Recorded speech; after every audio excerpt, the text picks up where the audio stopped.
வாழ்க வையகம், வாழ்க வையகம், வாழ்க வளமுடன். குரு வாழ்க, குருவே துணை. தியானமே யோகம், யோகமே ஞானம். தமிழ் ஆனந்த யோகம் வாழ்க வளமுடன். தமிழ் ஆனந்த யோகத்தின் இன்றைய சிந்தனை துளி, அச்சம் அல்லது பயம். அச்சம் இல்லாத மனிதனே இல்லை.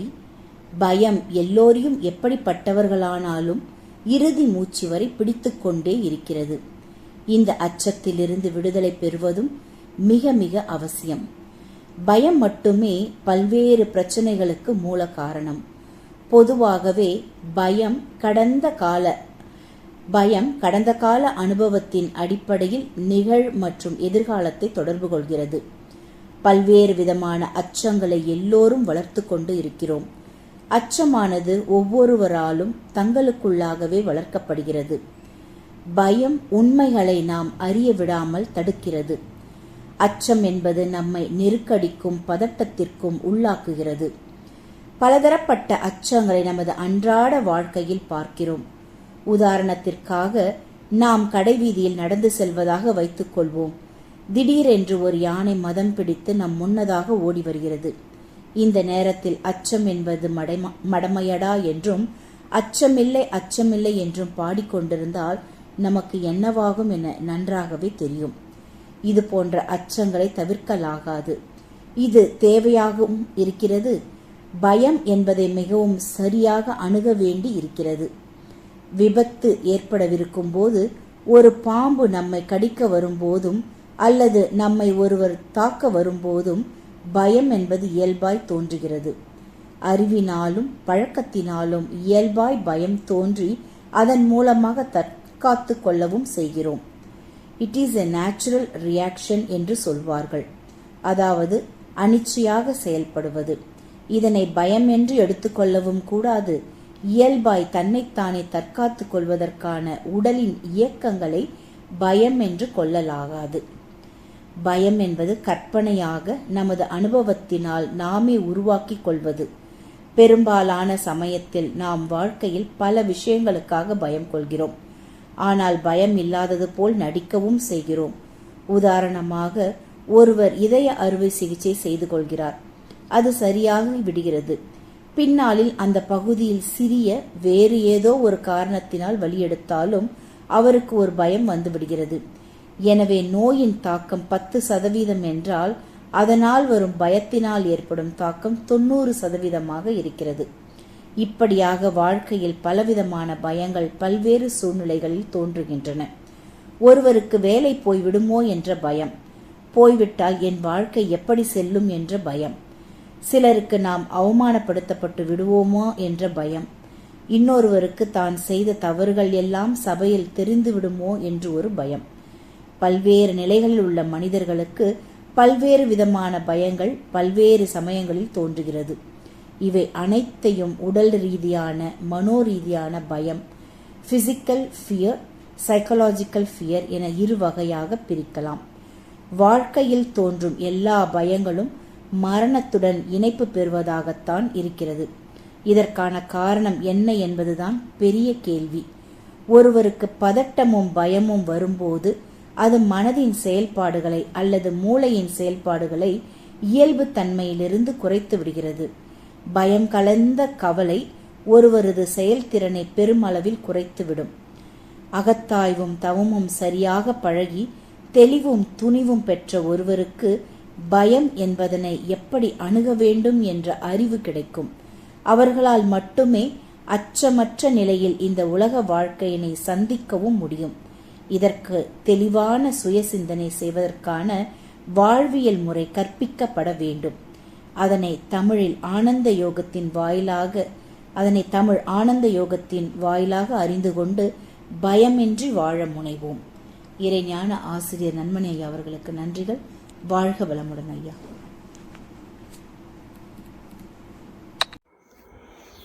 வாழ்க வையகம், வாழ்க வையகம், வாழ்க வளமுடன். குரு வாழ்க, குருவே துணை. குருவின் மலரடி போற்றி. இன்றைய சிந்தனை துளிகள் வாசித்த ரிஷி பாபா அம்மா அவர்களுக்கு நன்றி. தியானமே யோகம், யோகமே ஞானம். தமிழ் ஆனந்த யோகம். வாழ்க வளமுடன். இன்றைய சிந்தனை தலைப்பு அச்சம் என்ற பயம். மனித வாழ்க்கையில் இந்த பயம் என்பது நம் ஊடே இணைந்து பயணிக்கக்கூடியதாக இருக்கிறது. இது எங்கு தொடங்கியது? மனிதனில் தொடங்கியதா என்று பார்த்தால் இது விலங்கினங்களிலேயே தொடங்கியது. அதுவும் ஈரறிவு ஜீவன் என்று எப்பொழுது நகர்ந்து வாழக்கூடிய ஒரு நிலை வந்ததோ அப்பொழுது இருந்தே இந்த பயம் என்பது வந்து கொண்டுதான் இருக்கிறது. அந்த ஈரறிவு தோன்றுவதற்கு முன் ஓரறிவு தாவரத்தில் பயம் என்பது இல்லை. ஆனால் இப்பொழுது ஓரறிவு தாவரத்துக்கு பயம் இருக்கிறதா என்றால் இருக்கிறது. ஒரு மனிதன் கோடாரியை எடுத்துக்கொண்டு, அந்த காலத்தில் கோடாரி, இப்பொழுதெல்லாம் மின் சாதன ரம்பம் வந்துவிட்டது. அதை எடுத்துக்கொண்டு அந்த மரத்தின் அருகே செல்லும் பொழுது நம்மை வெட்டி விடுவானோ என்ற ஒரு பயம் அந்த மரத்துக்கு இருக்கிறது என்று சொல்லுகிறார்கள். அந்த உணர்வு இருக்கிறது என்று சொல்லுகிறார்கள். அப்போ இது அந்த ஈரறிவுக்கு மேல் அந்த உயிரினங்கள் தோன்றுவதற்கு முன் அந்த மரத்தை அழிப்பதற்கு எந்த உயிரினமும் இல்லை. அப்பொழுது அங்கு பயம் இல்லை. ஆனால் இப்பொழுது இருக்கிறது. இப்போ இது என்ன பயம்? அங்கிருந்து அந்த ஓரறிவிலிருந்து பாருங்கள், ஐயறிவு ஜீவன் வரை என்ன பயம் என்று சொன்னால் மரணம் என்ற ஒரே ஒரு பயம் மட்டும்தான். ஆனால் மனிதனிடம் அதே பயம் வளர்ந்திருக்கிறது. இங்கும் மரணம் என்ற ஒரே பயம்தானா என்று கேட்டால் இந்த பயத்தின் அதிகபட்ச நிலை மரணம் என்பதை சார்ந்ததாக இருக்கலாம்.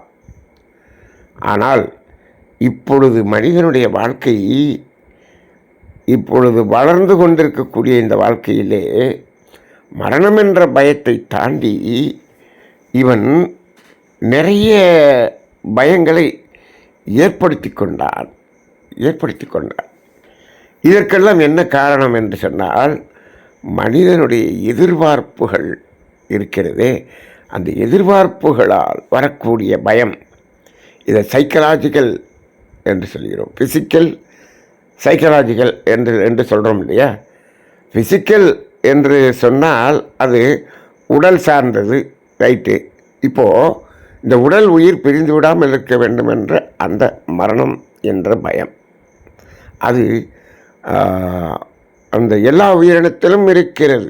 சரி, ஆனால் சைக்கலாஜிக்கல் பயம் என்று இருக்கிறதே, அது இவனாக உருவாக்கி கொண்ட ஒரு பயம். இப்போது நமது பயிற்சிகள் இந்த பயத்தை போக்குகிறது என்று சொன்னால் அது முதலில் இந்த சைக்கலாஜிக்கல் பயம் என்பதிலிருந்து விலகுவதற்கு உரிய பயிற்சிகள் நமது தத்துவ பயிற்சிகளாக இருக்கிறது. சரி, அந்த மரணம் என்ற பயத்தை போக்க முடியாதா என்று கேட்டால் ஐயறிவு ஜீவன் வரை அதை போக்க முடியாது. ஆனால் ஆறறிவு பற்ற மனிதன் இருக்கிறானே, அவனால் அந்த மரணம் என்ற பயத்தையும் வெல்ல முடியும். மரணத்தை வெல்வது என்பது சொல்வார்கள். மரணத்தை வெல்வதல்ல, மரண பயத்தை வெல்வது. மரணத்தை வெல்ல முடியுமா? மரணமில்லா பெருவாழ்வு என்று வள்ளலார் சொல்லுகிறார். ஆனால் மரணத்தை வென்று விட்டாரா என்று கேட்டால் மரணத்தை யாரும் வெல்ல முடியாது. ஆனால் மரண பயத்தை வெல்ல முடியும். எப்படி? மரணம் என்றால் என்ன என்ற ஒரு தெளிவு கிடைக்கும் பொழுது. இது மனிதனுடைய மனதால் தான் இந்த மரணம் என்பதை உணர்ந்து கொள்ள முடியும்.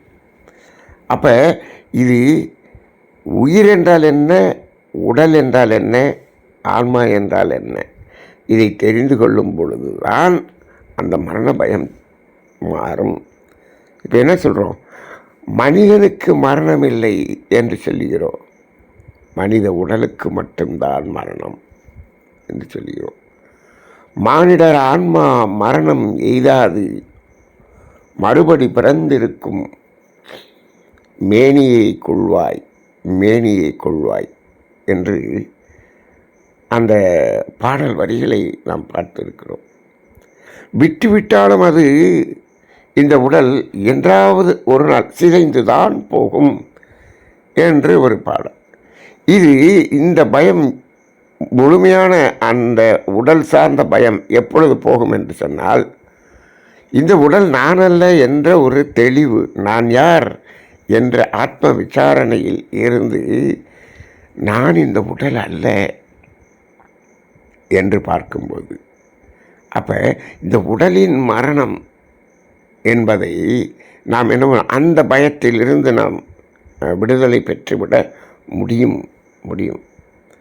சரி, அப்போ இன்னும் அதற்கு அடுத்து ஆன்மா என்பது பிறவி எடுத்துக்கொண்டே இருக்கிறதே, நாம் மீண்டும் பிறக்க வேண்டியிருக்கிறதே. பிறந்தோம் என்று சொன்னால் இந்த உடல் வந்து விடுகிறதே. இந்த ஆன்மா உடலை கட்டி கொண்டிருக்கிறது. எதுக்காக கட்டி கொண்டிருக்கிறது? இந்த கர்மவினையெல்லாம் கழிக்க வேண்டுமே, அதற்காக. அப்போ அந்த இடத்துல இந்த கர்மவினை என்பது நமக்கு ஒரு பயத்தை கொடுக்கக்கூடியதாக வந்துவிடுகிறது. சரி, அங்கு நான் என்பது எப்போ அறிவாகிய தெய்வமே நான் என்று உணர்ந்து கொள்ளும் பொழுது அது என்னாகும்? அந்த பயமும் மாறும். அப்போ இந்த அறிவாகிய தெய்வமாகிய நான் என்பதை உணர்ந்து அந்த நிலையில் அன்பும் கருணையுமாக மாறி நிற்கும் இடத்தில் இந்த கர்மவினை என்பது நம்மை ஒன்றும் செய்யாது. அதைத்தான் மகரிஷி அவர்கள் இந்த பாவப்பதிவும் போக்கும் வகையிலே 3வது நிலையில் ஒன்று சொல்வார், முற்றிலும் அழித்தல் என்று சொல்வார். அது அந்த அறிவே நானாக இருக்கிறேன் என்ற உணர்ந்த நிலையில் டோட்டல் சரண்டர் என்ற ஒரு நிலைக்கு வரும் பொழுது இந்த பயமும் மாறும்.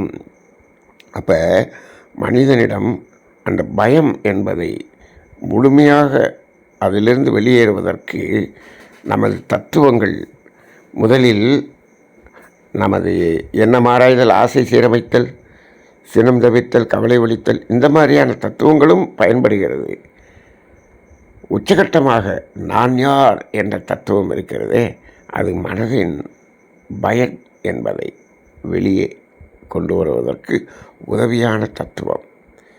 ஆனால் இப்பொழுது நமக்கு தேவை என்ன என்று சொன்னால், இந்த சைக்கலாஜிக்கலாக மனிதனுடைய எதிர்பார்ப்புகளை வைத்துக்கொண்டு அதில் பயந்து கொண்டிருக்கிறானே, இது மாற வேண்டும் என்று சொன்னால் அதற்கு என்ன செய்ய வேண்டும் என்று சொன்னால், அதற்கு தமிழானந்த யோகம் ஒரே ஒரு தத்துவத்தை வலியுறுத்தி சொல்லுகிறது. அது என்ன என்று சொன்னால், தேவைகள் 3 என்பதை நாம் தெளிவாக உணர்ந்திருக்க வேண்டும். அவ்வளவுதான். சைக்கலாஜிக்கல் எதிர்பார்ப்பு என்பதை எங்கு வருகிறது? தேவைகளை மீறுவதற்காகத்தான் வருகிறது. எதிர்பார்ப்பு என்றாலே அது தேவைகளை மீறுவதற்குத்தான் எதிர்பார்ப்பு. தேவையை நிறைவேற்றுவதற்கு எதிர்பார்ப்பு இருக்கும், அது அடிப்படை. தேவையை நிறைவேற்றுவதற்கு முயற்சி செய்தாலே போதும், அது நடந்துவிடும். அதில் எதிர்பார்த்து கொண்டு இருக்க வேண்டிய அவசியம் இல்லை. ஏனென்று சொன்னால் இயற்கை அவ்வளவு வளங்களை கொடுத்திருக்கிறது. அப்போ இந்த இடத்தில் தேவையை நிறைவு செய்து கொள்வது என்பது இன்றைக்கு மனிதனுடைய வாழ்க்கையில் ஒரு பெரிய பொருட்டே அல்ல. ஆனால் இந்த தேவையை எப்படி நிறைவு செய்து கொள்வது, இப்படித்தான் நிறைவு செய்து கொள்வது என்று வந்தால் அந்த இடத்தில் என்னாகிறது? அங்கே எதிர்பார்ப்பு என்று வந்து விடுகிறது. அந்த எதிர்பார்ப்பு நடக்கவில்லை என்று சொன்னால், நடக்குமோ நடக்காதோ எதிர்பார்ப்பை வைத்துக்கொண்டு நடக்குமோ நடக்காதோ என்று எண்ணுகிற எண்ணம் இருக்கிறது, அதுதான் பயம். எதற்காக அந்த எதிர்பார்ப்பை வைத்தாய்? தேவையின் அளவில் வாழ்ந்து கொண்டிருக்கக்கூடிய மனோ தைரியம் வந்துவிட்டால் இந்த அச்சம் பயம் என்பது விலகிவிடும். அப்போ இந்த அச்சம் பயம் என்பதை இலிருந்து விலகுவதற்கு 2 தத்துவங்களை நாம் அடிப்படையாக சொல்லலாம். ஒன்று தேவைகள் 3 என்பதை தேவைகளாக உணர்வது, வாழ்க்கை தத்துவத்தை உணர்வது. இன்னொன்று நான் யார் என்ற தெளிவு வருவது. இந்த 2ம் பயம் என்பதிலிருந்து வெளியேறுவதற்கான ஒரு காரணமாக இருக்கும். அப்போ அந்த அடிப்படையில் சைக்கலாஜிக்கலாக என்ன பண்ணுறான், நான் 100 மார்க் எடுத்துத்தான் ஆக வேண்டும் என்று இவன் எதிர்பார்ப்பை வைத்து விடுகிறான்.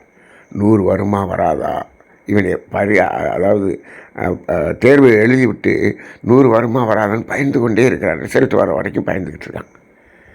நான் எழுதுவதை எழுதினேன், படித்ததை எழுதினேன், வருவது வரட்டும், வருவதை வைத்து வாழ்ந்து கொள்கிறேன். இப்போ இந்த மார்க் எதுக்குன்னு அவனுக்கு முதல்ல புரிய வச்சாலே போதும். இந்த மார்க் எதுக்கு, அடுத்து படிக்கிறதுக்கு, அந்த படிப்பு எதுக்கு, வேலைக்கு போகிறது, அந்த வேலை எதுக்கு, பொருள் சம்பாதிப்பார், அந்த பொருள் எதுக்கு, தேவையை நிறைவு செய்து கொள்வது. இந்த தேவையை நிறைவு செய்து கொள்வதற்கு 100 மார்க் எடுத்தால் தான் தேவையை நிறைவேறுமா என்று கேட்டால் இல்லையே. அப்போ அந்த தேவையை லக்ஸுரியாக ஆடம்பரமாக நிறைவேற்றுவதற்கு 100 மார்க் வேணும். இதை நீ ஏற்படுத்தி வச்சுக்கிட்டு பயந்துக்கிட்டு இருக்கிற. நீ இந்த பயத்தை நீயாக உற்பத்தி செய்த பயம். இன்னும் சொல்வேன், இது நீயாக உற்பத்தி செய்தது என்பதை விட உனது பெற்றோர்கள் உன்னில் உருவாக்கிவிட்ட பயம். இன்றைக்கு நமது நாட்டில் இருக்கக்கூடிய பெற்றோர்கள் தான் அந்த குழந்தைகளின் பயத்துக்கும் அவர்களுடைய வாழ்க்கை சீரழிவுக்கும் முக்கிய காரணமாக இருக்கிறார்கள். அவர்கள் தான் அந்த எதிர்பார்ப்பை தூண்டுகிறார்கள். எப்படி ஒரு குடும்பத்தில் தூண்டிவிட்டால் அந்த குடும்பத்தை சுற்றியுள்ள எல்லா குடும்பத்திலும் தூண்டிக்கொண்டே இருக்கிறார்கள். இப்படி வாழ்க்கை வாழ்ந்து கொண்டிருக்கக்கூடியது பயத்தை ஏற்படுத்துகிறார்கள். ஒரு தைரியமாக குழந்தைகளை வளர்க்கக்கூடிய ஒரு நிலை இல்லை. நாம் இத்தனை தத்துவங்களை வைத்துக்கொண்டு இப்படி இருக்கிறோம். மேலை நாடுகளிலே அவர்கள் குழந்தைகளை தைரியமாக தன்னிறைவாக வளர்க்கக்கூடிய ஒரு நிலையை பார்க்கிறோம். இங்குதான் இப்படி ஒரு எதிர்பார்ப்போடு வைத்திருக்கிறார்கள். மார்க் வாங்கிறதுல எதிர்பார்ப்பு, காலேஜ் அட்மிஷன் வாங்கிறதுல எதிர்பார்ப்பு, வேலைக்கு போகிறதுல எதிர்பார்ப்பு, வேலைக்கு போன பிறகு கல்யாணம் பண்ணுறதுல எதிர்பார்ப்பு, ஒவ்வொன்றிலையும் எதிர்பார்ப்பு.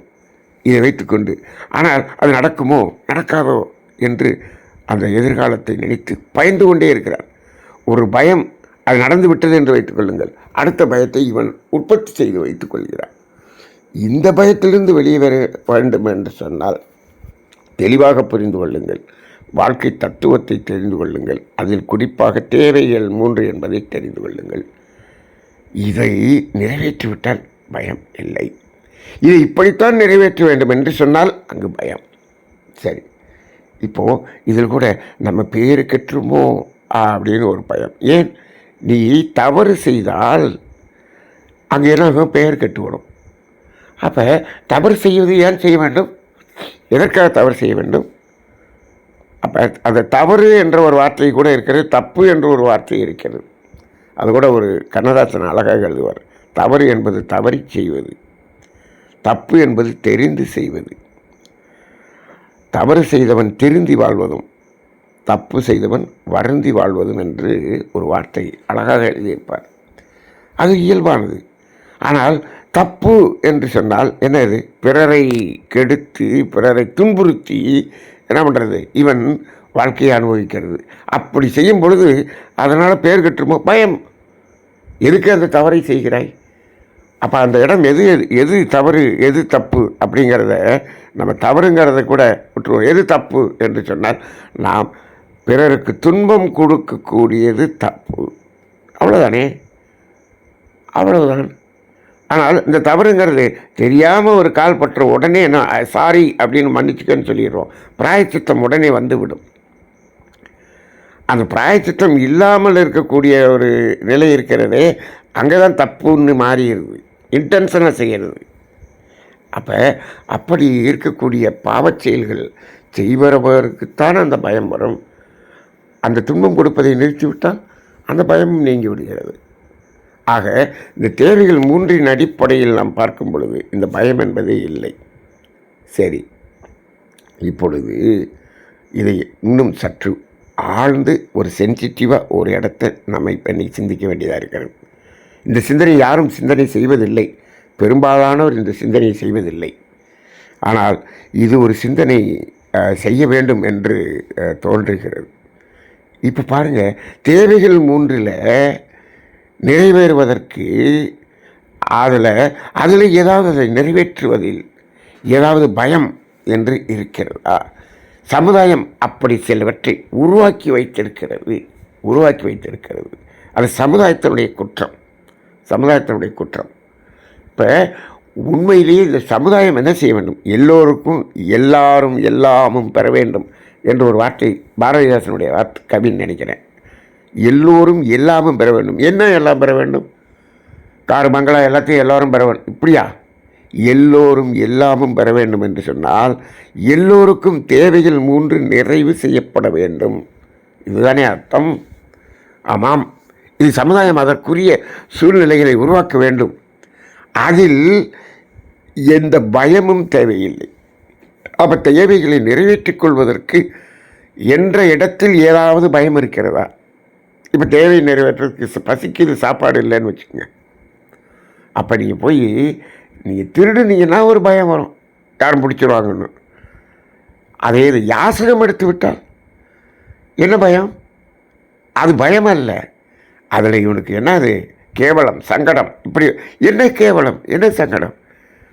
தேவையை நிறைவேற்றிக் கொள்வதற்கான பொருள் நம்மிடம் இல்லை, அங்கே இருக்கிறது. இருப்பவரிடம் கேட்டு வாங்கிக் கொள்ளுங்கள். அவர்களும் ஈகை செய்ய வேண்டிய ஒரு காலகட்டத்தில் தான் இன்றைக்கி சமுதாயம் இருக்கிறது. பெற்றுக்கொள்ளுங்கள், யாசகம் பெற்றுக்கொள்வோம்.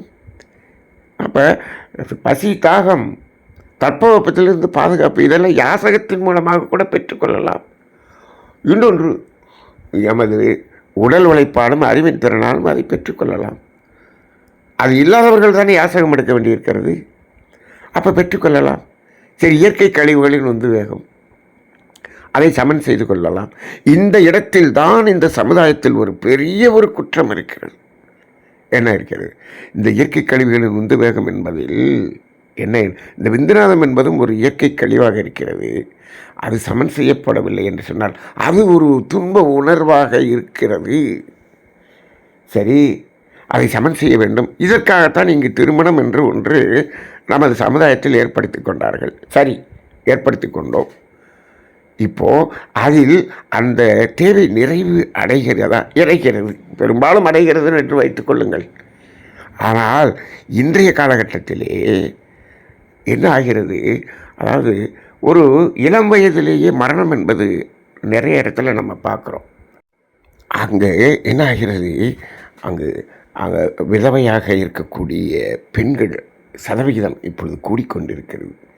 ஆண்களும் அப்படி இருக்க வேண்டிய ஒரு நிலை இருக்கிறது.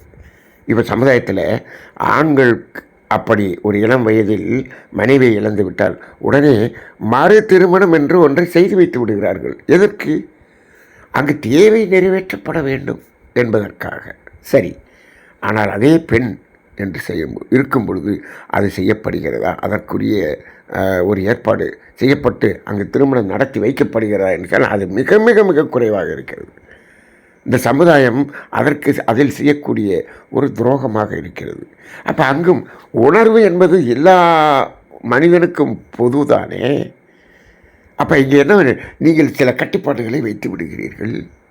சரி, அப்படி அந்த தேவையை நிறைவு செய்து கொள்ளக்கூடிய ஒரு சூழ்நிலை வருகிறது என்று வைத்துக்கொள்ளுங்கள். அவர்கள் ஏதோ ஒரு சூழ்நிலையில் அந்த தேவையை நிறைவு செய்து கொள்கிறார்கள். இவர்களுடைய தேவை இன்னொரு தேவை இருக்கக்கூடிய ஒருவரோடு அந்த தேவையை நிறைவு செய்து கொள்கிறார்கள் என்று வைத்துக்கொள்ளுங்கள். இந்த சமுதாயம் ஏதாவது சொல்லிவிடுமோ என்று ஒரு பயம்.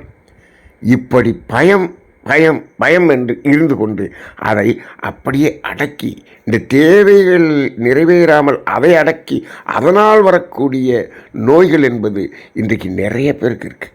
இது பெண்களிடம் அதிகமாக இருக்கிறது, ஆண்களிடமும் இருக்கிறது. ஆனால் தேவையே இல்லாமல் இந்த தேவைக்கு மேல் அதை அனுபவம் செய்வதற்கு எத்தனை பேர் எங்கெங்கெல்லாம் இணைப்பு கொள்கிறார்கள். அவையெல்லாம் நடந்து கொண்டு தான் இருக்கிறது.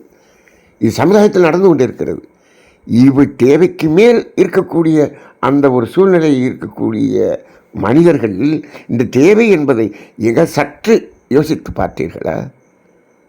அதாவது இதை நாம் புரிகிற மாதிரி நம்ம சொல்லுவோம். நான் ஹோட்டலில் போய் 5 ஸ்டார் ஹோட்டலில் போய் சாப்பிட்றேன், அப்படின்னு சாப்பிட்டுக்கிட்டு இருக்கிறவன் இங்கே வந்து சாப்பாடே இல்லாமல் பசியில் இருக்கிறவனுக்கு ஒரு சாதாரண ஒரு 4 இட்லி வாங்கி கொடுக்கறதுக்கு ஏன் உனக்கு மனம் வர மாட்டேங்குது? நீ ஏன் எங்கே போய் சாப்பிட்ற? நான் 1000 ஒருத்து 5 ஸ்டார் ஹோட்டலில் சாப்பிடுவேன். நான் எனது பசியை அப்படி தான் தீர்த்துக்கொள்வேன். ஆடம்பரமாக தீர்த்து கொள்ளக்கூடிய ஒரு சமுதாயம். ஆனால் இந்த சமுதாயம் அடிப்படையாக ஒரு தேவை என்பது நிறைவேறாமல் இருக்கக்கூடிய ஒரு சூழ்நிலை இருக்கிறது. அது நிறைவேற்றி கொள்ளக்கூடிய ஒரு நிலை இருந்தால் அதை எப்படி பேசுகிறது?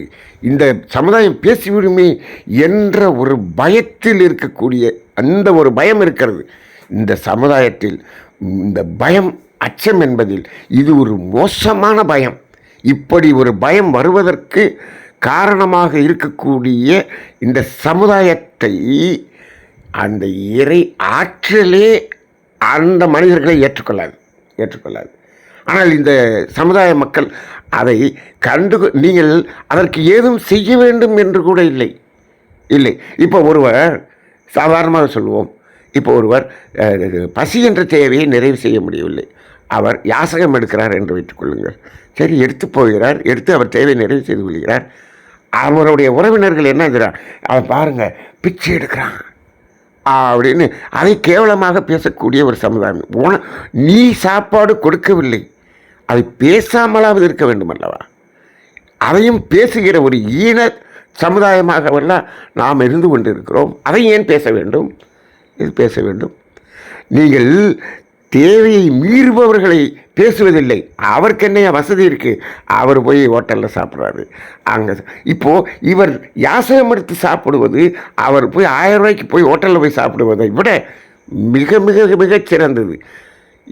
இறை ஆசீர்வாதம் இந்த யாசகம் எடுப்பவருக்குத்தான் கிடைக்குமே தவிர அந்த 1000 ரூபாய்க்கு போய் சாப்பிட்றவருக்கு கிடைக்காது. அதே போலத்தான் இந்த உடல் கழிவுகளின் உந்துவேகம் என்ற நிலையிலே தேவையை மீறி இருப்பவர்களுக்கு நிச்சயமாக ஆசீர்வாதம் கிடைக்காது.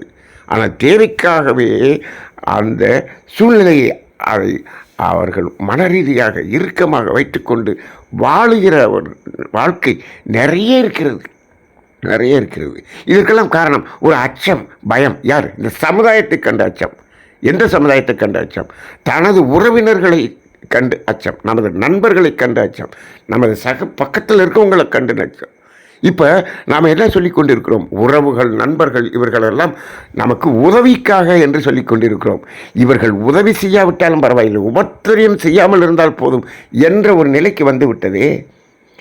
இப்படிப்பட்ட ஒரு பேச்சு வந்துவிடுமே என்று ஒரு அச்சம் என்பது இருக்கிறதே, இந்த அச்சம் களையப்பட வேண்டியதாக இருக்கிறது. இதற்கு என்ன செய்ய வேண்டும் சமுதாயம் என்று சொன்னால், உங்கள் தேவையை நிறைவு செய்து கொண்ட பிறகு மற்றவர்களில் நீங்கள் அந்த கமெண்ட் என்று சொல்லுவார் பாருங்க, டோன்ட் கமெண்ட் மகரி சொல்லுவார் பாருங்க, அந்த இடத்துல தேவையை மீறி அனுபவம் செய்பவர்களை நீங்கள் கமெண்ட் பண்ணுங்க. ஆனால் அதை குறைக்கிறதுக்காவது உதவும். ஆனால் தேவையின் அடிப்படையில் இருப்பவர்களை நீங்கள் கமெண்ட் பண்ணினீங்க அப்படி சொன்னீங்கன்னா அது இறை துரோகம். பிச்சை யாசகம் எடுத்து ஒருத்தன் உணவு சாப்பிடுகிறான் என்று சொன்னால் அவனை நீங்கள் கமெண்ட் பண்ணீங்கன்னா அது இறை துரோகம். அப்போ தேவைகள் நிறைவேற்றப்பட வேண்டும். அது இயற்கை, அது இயற்கை அமைத்தது. அது இயற்கை துன்பம் என்று சொன்னால் இறைவன் கொடுத்தது அது. அப்போ அங்கு அது சமன் செய்யப்படுவதற்கான நிலை இருக்கும் பொழுது நீங்கள் சமுதாயத்தில் இப்படி ஒரு கட்டமைப்பு நீங்கள் கட்டமைப்பு வைத்து விட்டீர்கள். அங்கு கட்டமைப்பு எப்படி இருந்திருக்க வேண்டும்? தேவையை மீறுகிறவர்களுக்கு எங்காவது யாராவது கமெண்ட் பண்ணி அதை சொல்லி எங்காவது அதை குறைப்பதற்கு எங்காவது வழி இருக்கிறதா? அது கூடிக்கொண்டே செல்கிறது. தேவை ஒரு பக்கம் இருந்து கொண்டே இருக்கிறது. நீங்கள் ஒரு பக்கம் பசியில் இருப்பவர்கள் இருந்து கொண்டே இருக்கிறார்கள். இங்கு லக்ஸுரியான ஹோட்டல்ஸ் திறந்துக்கிட்டே இருக்கிறீங்க. வகையான சாப்பாடு, வகையான பேக்கரி, எல்லாமே வகையாக போய்கொண்டு இருக்கிறது. தனி ஒரு மனிதனுக்கு உணவில்லை என்று இருந்தால் ஜகத்தினியை அடித்திடுவோம் என்று சொன்ன பாரதி வாழ்ந்த நாடு இந்த நாடு. ஆனால் அவன் அப்படியே இருந்து கொண்டே இருப்பான், நாங்கள் இப்படியே சென்று கொண்டே இருப்போம். இப்போ இந்த இடத்தில் ஒரு ஆர்டிஃபிஷியலாக தேவை என்பதற்கே ஒரு பயம் என்பதை இங்கே இருக்கக்கூடிய ஒரு நிலையை பார்க்கிறோமே. இந்த இடம்தான் இப்பொழுது மிகவும் சிந்திக்க வேண்டிய ஒரு இடமாக இருக்கிறது. இப்போது இதை யாரும் வெளிப்படையாக பேசுவதில்லை, சொல்வதில்லை. இந்த இடம் அப்படியே ஒரு கோடிட்ட இடத்தை நிரப்பப்படாமல் இருக்கக்கூடியதாக இருக்கிறது. இப்பொழுது தமிழானந்த யோகத்தின் சிந்தனை உரையிலே இதை தைரியமாக நாம் வெளிப்படுத்தி இருக்கிறோம். இந்த இடத்தில் சமுதாயத்தில் தேவை என்ற ஒரு நிலையை நிறைவு செய்யக்கூடிய ஒரு இடத்தில் எந்த விதமான நிலையிலும் சமுதாயம் எதையும் பேசாமல் இருந்தாலே போதும், அங்கு அந்த பயம் என்பது தீரும். ஆனால் இதை அடிப்படையாக வைத்துக்கொண்டு தேவை மீறுதல் என்று இருந்தால் அது தவறு. ஆனால் தேவை நிறைவேற்றப்பட வேண்டும் என்பதில் நாம் உறுதியாக இருக்கிறோம். அப்படி இருக்கக்கூடிய ஒரு நிலையை ஒரு கேவலமாக பார்ப்பது, அதை ஒரு உதாசீனப்படுத்துவது என்ற ஒரு நிலை மனிதனுக்கு தேவையே இல்லை. அப்படி பேசினீர்கள் என்று சொன்னால் அந்த நிலைக்கு நமது சந்ததியில் யாராவது ஒருவர் தள்ளப்படுவார் என்பது இயற்கை நீதி, செயல் விளைவு தத்துவம். அதனால் இந்த மாதிரியான சூழ்நிலையை விட்டு சமுதாயத்தில் தேவைகள் நிறைவு பெற வேண்டும் என்ற ஒன்றுதான் வாழ்க்கை, அதுதான் வாழ்க்கை தத்துவம். அந்த அடிப்படையில் அந்த பயம் என்பது இல்லாமல் இருப்பதற்குரிய ஒரு சூழ்நிலையை உருவாக்குவோம். இந்த சமுதாயத்தை ஒரு ஆன்மீகத்தின் அடிப்படையில், ஆன்மீக தத்துவத்தின் அடிப்படையில், தேவைகள் என்ற ஒரு இயற்கை நியதியின் அடிப்படையில் வாழ்வதற்கு நாமும் முனைவோம். இந்த சமுதாயத்தையும் வாழ்வதற்கு அனுமதிப்போம். வாழ்க வளமுடன்.